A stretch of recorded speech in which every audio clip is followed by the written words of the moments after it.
슬기로운 라디오 생활 2부 생활에 도움이 되는 숫자 뉴스로 시작합니다. 먼저 첫 번째 숫자는 3입니다.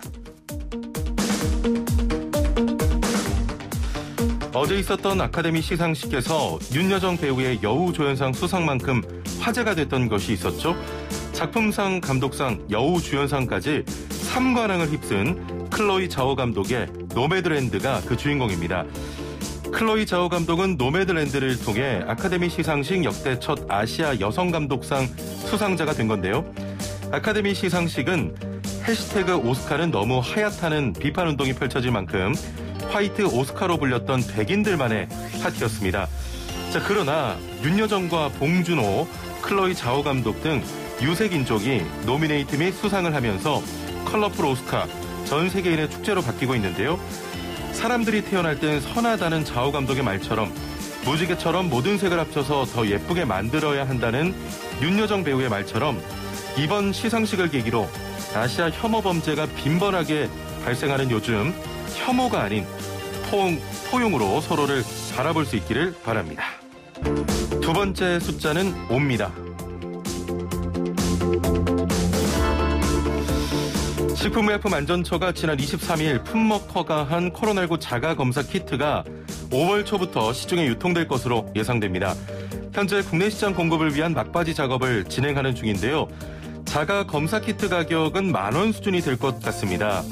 자가진단키트는 약국과 마트, 인터넷 쇼핑몰, 의료기기, 판매업 신고를 한 편의점 등에서 구할 수 있을 것으로 보이고요.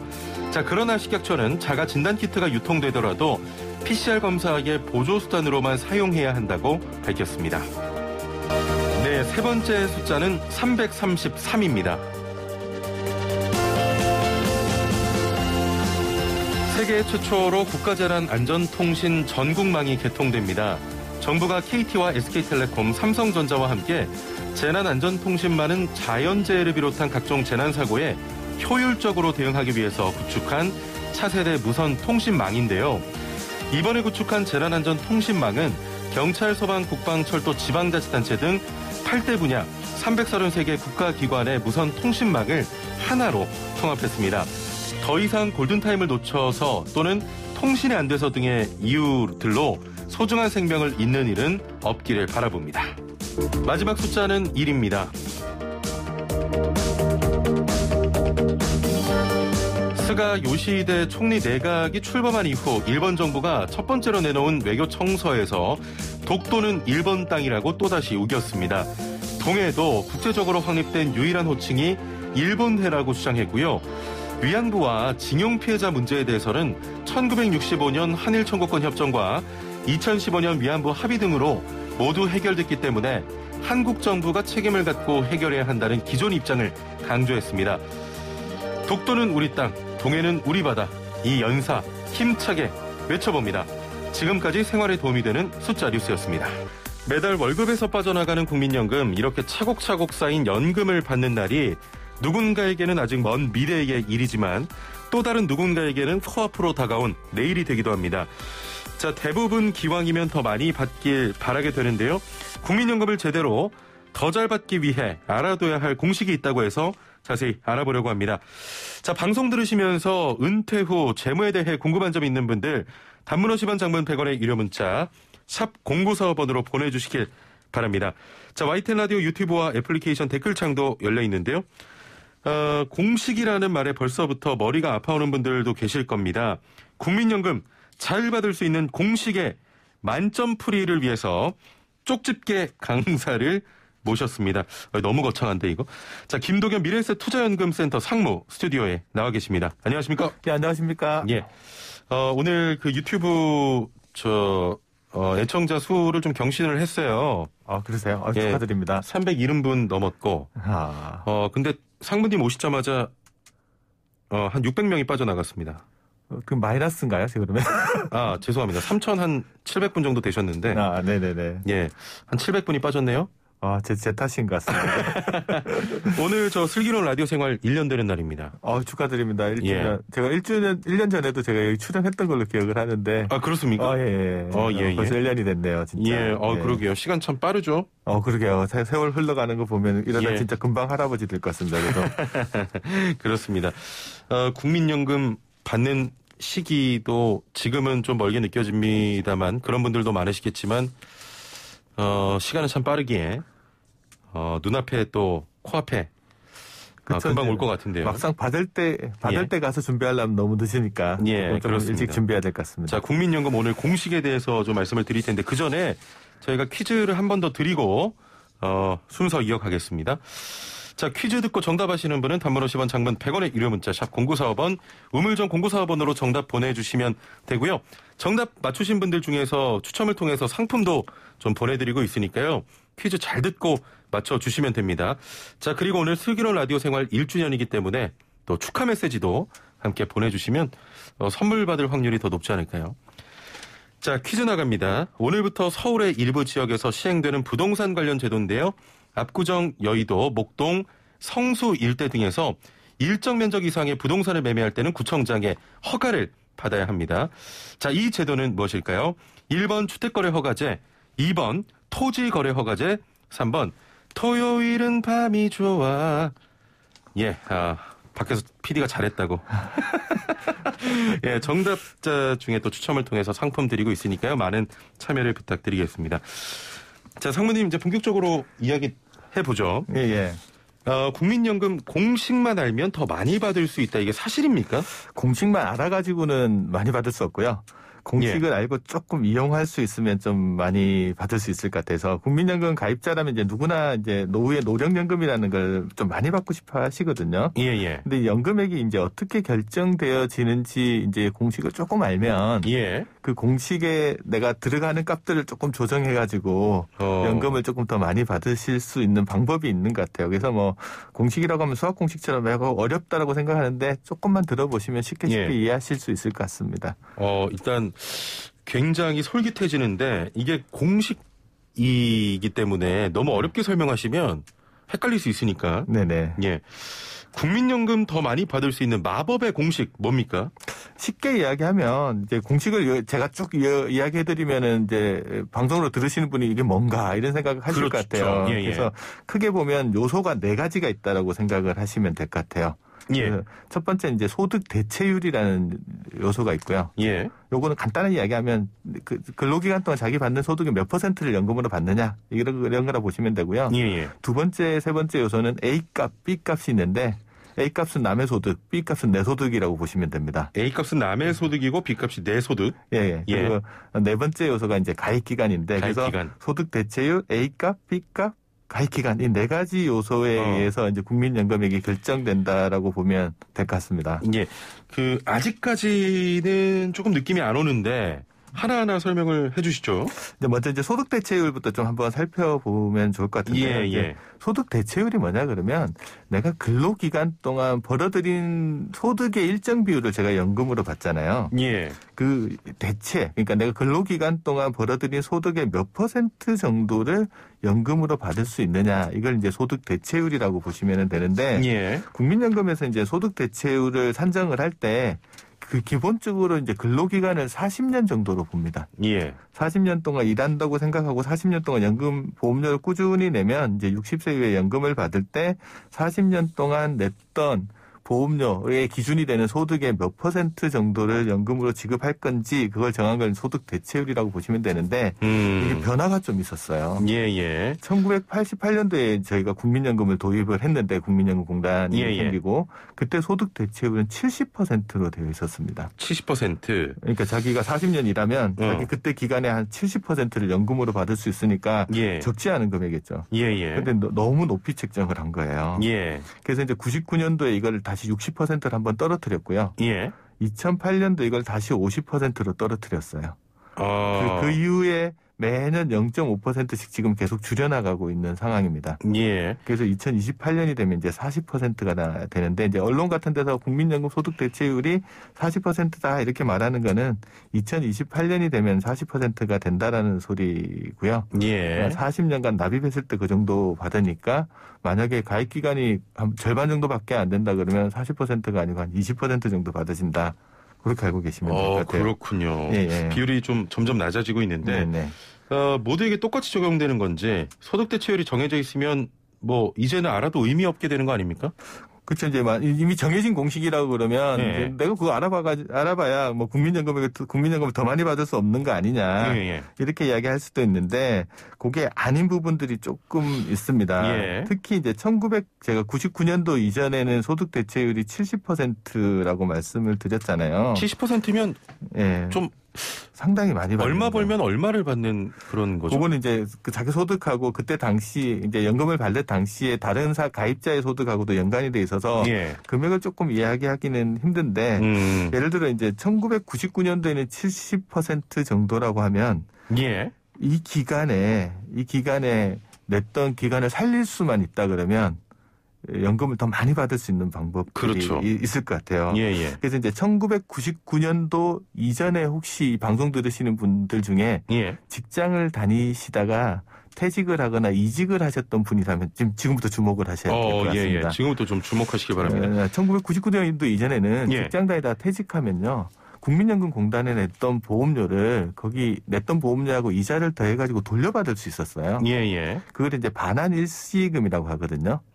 그때는 이제 당장에 연금 받을 때까지 기간이 멀고 그러다 보니까 받는 게 낫겠다 싶어가지고 대부분의 사람들이 반환 일시금을 퇴직하면서 수령하신 분들이 되게 많으세요. 예. 노령연금을 더 받을 수 있는 겁니까? 예, 그때 반환 일시금 받아가면 당장에 목돈을 받아가지고 나가니까 예. 그 받아가면 연금액이 줄어들잖아요. 예. 그때는 이제 그게 좋다고 결정을 하셨는데 지금 이제 그 99년도에 직장 다녔던 분이면 지금 한 50대 정도 되실 거거든요. 예. 그분들 입장에서 그것 때문에 지금 노령연금을 덜 받게 되는 구조가 되는 거거든요. 예. 그래서 그분 중에 상당수가 어떻게 하냐 그러면 99년도 이전에 반환 일시금 받아갔던 것들을 지금 국민연금공단에 가셔서 거기 받아갔던 반환 일시금에다가 이자까지 더해서 반납하시는 분들이 되게 많으세요. 예. 그래서 제가 왜 그럴까라고 보면 그 당시에는 소득 대체율이 70%였고요. 예. 지금 납입하면은 40% 조금 넘는 수준이거든요. 예. 그러면 70% 걸로 반납하면 작은 보험료를 내고 연금을 더 많이 받을 수 있는 구조가 돼요. 예. 그래서 혹시나 이제 99년도 이전에 퇴직하면서 내가 반환일시금을 받았던 기억이 있으신 분들은 지금 반환하는 게 낫겠네요. 네, 국민연금공단에 가셔서 확인하셔야 될 게 예. 내가 반환 기간이 받은 금액이 얼마인지 거기서 반환일시금 내야 되는 금액이 얼마인지 확인하시고요. 그거 반납하면 늘어나는 연금액을 한번 확인해 보실 필요가 있을 것 같아요. 이거는 좀 반드시 확인하시는 게 좋을 것 같은데요. 그래서 이거. 지금 50대에 계신 분들이 여기 대부분 해당되실 수가 있기 때문에 또 당시 99년도 이전이면 저희가 IMF 외환위기 있었을 당시거든요. 그렇죠. 예. 구조조정하면서 퇴직하신 분들이 상당 부분들 반환일시금 받아가신 분들이 많기 때문에 이거를 확인해 보시면 소득 대체율이 그때 상당히 높았다. 예. 그러니까 다 작은 보험료로 연금을 더 많이 받으실 수 있는 방법이 있으니까 그거 꼭 한번 이거 확인하시기 바랍니다. 필요가 있습니다. 굉장히 유용한 정보였습니다. 반환일시금 반납 제도를 활용하시면은 더 많은 연금을 받을 수 있다는 정보입니다. 자, 소득 대체율 다음에 뭘 알아야 한다고 하셨죠? 그다음에 제가 이제 소득과 관련돼서 A값하고 B값을 좀 알아야 된다고 했는데 제가 편하게 이제 A값은 남의 소득, B값은 내 소득이라고 해드렸잖아요. A값은 정확하게 말하면 뭐냐면 연금 개시하기 직전 3년 동안 국민연금 전체 가입자의 평균 소득을 A값이라고 이야기합니다. 그럼 우리나라 국민연금 가입자들이 이제 평균 소득이 지금 한 얼마 정도 되냐 그러면 한 254만 원 정도 되세요. 요거 하고요. 그다음 B값은 국민연금 가입 기간 동안 내가 낸 보험료 낸 기간 동안 내 소득이 있거든요. 그렇죠. 그건 내 소득이에요. 그럼 연금액이 어떻게 결정되냐 그러면 전체 가입자의 평균 소득인 A값하고요. 내 소득인 B값을 더해가지고 평균을 냅니다. 이렇게 해서 연금액이 결정이 돼요. 그러면 이제 A값보다 소득이 좀 작으신 분들 입장에서는 자기 소득이 그런 분은 상대적으로 연금을 더 많이 받는 구조가 되잖아요. 그렇죠. 반대로 A값보다 소득이 좀 많은 고소득자분들은 낸 돈에 비해서는 상대적으로 좀 덜 받는 구조로 돼서 이게 국민연금이 이 제도를 통해 가지고 자연스럽게 세대 내에서 소득을 재분배해 주는 기능들을 가지고 있어요. 그래서 요걸 조금 알고 계시면 도움이 될 것 같아요. 아니 많이 내면 더 많이 받는 것으로 알고 있는데 그럼 더 적게 내는 게 이득 아닙니까? 그렇죠. 이제 그게 이제 이 사실을 알고 나면 국민연금 보험료를 적게 내고 싶으신 생각들을 예. 많이 하실 것 같아요. 근데 이제 그럴 수가 없는 게 국민연금 보험료라는 거는 직장가입자나 지역가입자인 경우에는 자기 소득의 9%를 내도록 정해져 있잖아요. 그러니까 소득이 정해져 있기 때문에 거기에 맞춰서 내는 거기 때문에 보험료를 자동적으로 조정할 수는 없는데. 그렇죠. 이제 본인이 스스로 보험료를 정할 수는 없습니다만. 근데 정할 수 있는 사람이 있어요. 보험료를요? 예, 누구냐 그러면 임의 가입자라고 하시는 분들이 계세요. 직장에 다니시지는 않고 지역 가입자도 아닌데 예를 들면 대표적으로 이제 전업주부분들이 여기에 해당되실 것 같아요. 국민연금 이제 만 18세부터 60세까지 의무적으로 가입을 해야 되긴 하지만 배우자가 이제 국민연금 등 공적연금에 가입하고 있거나 이미 연금을 수령하고 있는 분들 중에서 소득이 없으신 분들, 이 전업주부가 여기 해당될 건데 그분들 같은 경우에는 의무 가입 대상이 아니세요. 그래서 보험료를 낼 필요가 없는데 스스로 공단에 가서 임의 가입 신청을 하시면 보험료를 낼 수가 있어요. 그래서 연금을 받으려고 하시는 건데 문제는 이제 이분들 같은 경우 소득이 없기 때문에 소득의 9%를 연금 보험료로 낼 수가 없잖아요. 그래서 국가에서 보험료를 스스로 정하도록 하고 있어요. 아, 스스로. 그래서 최저 9만 원부터 최고 한 45만 원 좀 넘는 금액 사이에서 자기가 보험료를 정하거든요. 그러면 임의 가입하면서 앵커님 같은 경우에는 보험료를 많이 내시겠어요? 적게 내시겠어요? 아까 제가 조금 알려드렸는데. 적게요. 적게 내야지 낸 금액에 비해서 더 많은 금액을 받도록 구조상으로 되어 있어요. 그러다 보니까 이제 대부분의 임의 가입자들이 9만 원만 내면 되는 거 아니야?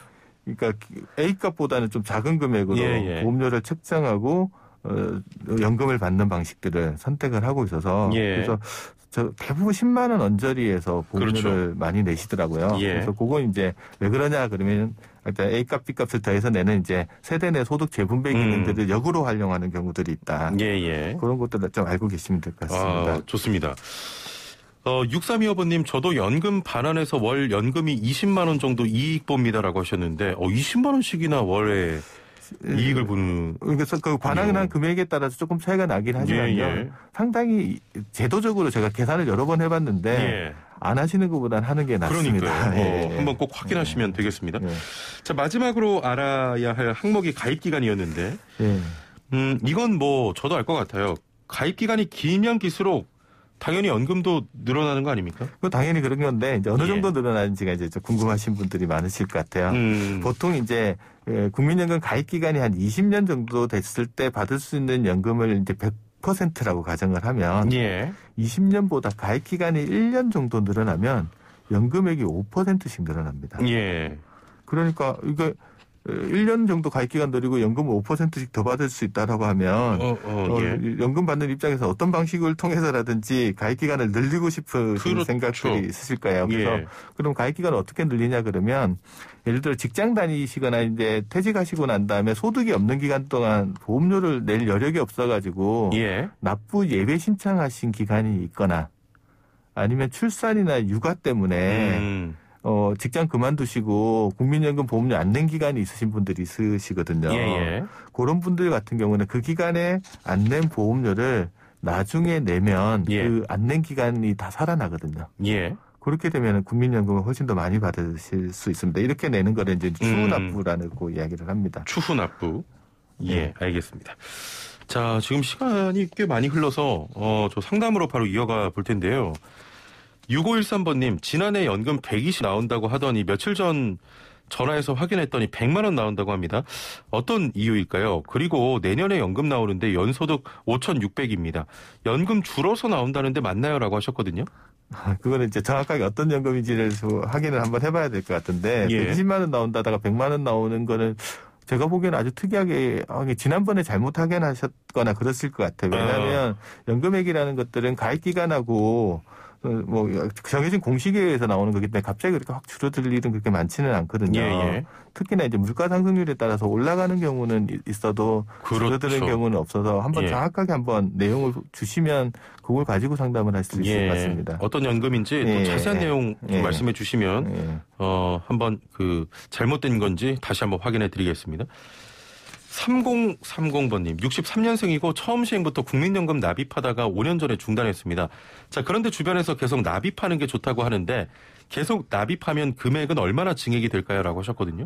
금방 말씀드렸듯이 이제 가입 기간이 늘어나면 1년 늘어날 때마다 20년 넘어가신 분들은 5%씩 금액이 늘어나잖아요. 예, 꽤 크네요. 그래서 일단 궁금하신 분은 공단에 가서 확인하셔야 될 게 뭐냐 그러면 지금 상태에서 내가 받을 수 있는 연금액이 얼마인지 한번 확인해 보시고요. 만약에 추가로 내가 더 낸다 그러면 더 내는 돈하고 이걸로 늘어날 수 있는 연금액이 어느 정도 되는지 여쭤보시면 공단에서 정확하게 상담을 해주거든요. 그거 보시고 이제 보험료 책정하는 부분들이나 가입 기간 얼마나 더 늘릴 건지를 정하시면 되기 때문에 그거 상담 꼭 한번 받아보시는 게 제가 보기엔 좋으실 것 같습니다. 그렇습니다. 상담 꼭 받아보시길 바라고요.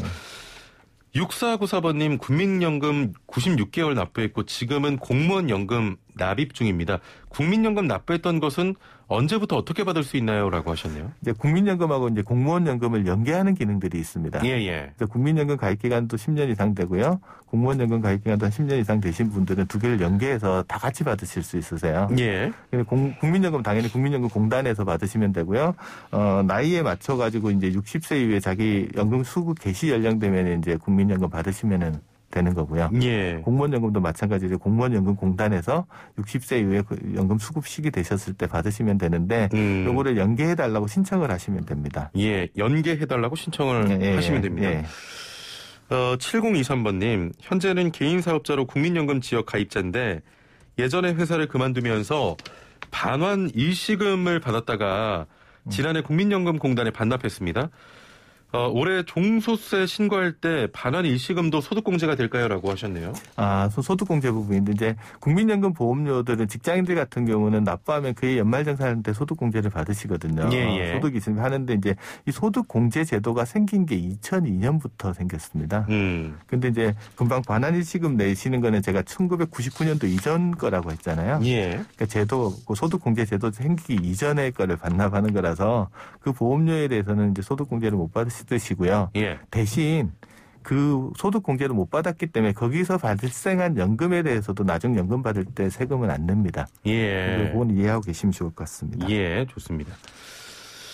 8022번님 애들한테도 연금저축계좌를 만들어줄 수가 있나요? 라고 하셨네요. 연금저축계좌 중에는 연금저축계좌에는 IRP 계좌랑 이제 연금저축이라는 거 두 개가 있는데 연금저축은 일반적으로 이제 가입 조건에 제한은 없습니다. 계좌를 만들어서 주시는 것까지는 문제가 없고 대신에 이제 연금저축에 가입했을 때 가장 큰 혜택이라고 할 수 있는 세액공제 기능이 있는데 그거는 이제 소득이 있는 사람만 받을 수가 있잖아요. 그런 것들하고 아이들 하실 때는 이제 대신 그 계좌를 활용해서 해외 주식 ETF 같은 것들을 투자하시면 늘어난 소득에 대해서 이제 이자나 배당 소득세를 안 내는 점들 그리고 나중에 낼 때 연금 형태로 수령하거나 아니면 해지할 때 조금 세제적으로 혜택이 있는 부분들은 있습니다. 알겠습니다. 시간이 벌써 이렇게 됐습니다. 오늘 1년 맞이해서 김동엽 미래세 투자연금센터 상무와 또 함께했습니다. 다음에 뵙겠습니다. 감사합니다. 네, 감사합니다. 네, 오늘 상식 퀴즈 정답은 2번 토지거래 허가제였습니다. 오늘 정말 많은 참여해 주신 분들 진심으로 감사드리고요. 4644번님 슬기로운 라디오 생활 1주년 축하드립니다. 축하 쭉 장수하세요. 저도 오늘 생일인데 함께 축하해 주세요. 모두 파이팅입니다. 라고 하셨는데 생일 축하드립니다. 이분 선물 드리죠. 오늘 또 생일인데 제가 그냥 넘어갈 수 없지 않겠습니까? 선물 드리고요. 8433번님 저도 어제 생일이었어요. 하루 차이 축하해 주세요. 라고 하셨는데 자 8433번님께도 선물 드립니다. 어제 또 생일이었다고 합니다. 이런 얘기 들었는데 제가 그냥 넘어갈 수는 없죠. 이러다가 그저께 한 달 전 생일이어서 이런 거 나오는 거 아닙니까? 자 8166번님 토지거래 허가제 최영진님 1주년 축하드립니다. 노래 실력도 더 늘길 바랍니다. 저 노래 잘합니다. 제가 못하는 척하느라 너무 힘드네요. 자, 0215번님. 슬라생 1년 축하드려요. 때론 아웃사이더 같은 래퍼로 때론 옆집 삼촌처럼 푸근한 진행으로 웃으면서 방송 들어요. 모두 파이팅입니다. 라고 하셨네요. 자, 이분도 선물 드립니다. 제 칭찬하시면 무조건 드립니다. 자, 1년 함께 축하해 주신 분들 감사하고요. 앞으로 1년 동안도 좀 착한 방송, 또 좋은 정보, 알찬 정보로 여러분을 찾아뵙겠습니다. 한스밴드의 생일 함께 들으시면서 1주년 슬기로운 라디오 생활 방송 마칩니다. 내일 뵙죠. 최영진이었습니다. 고맙습니다.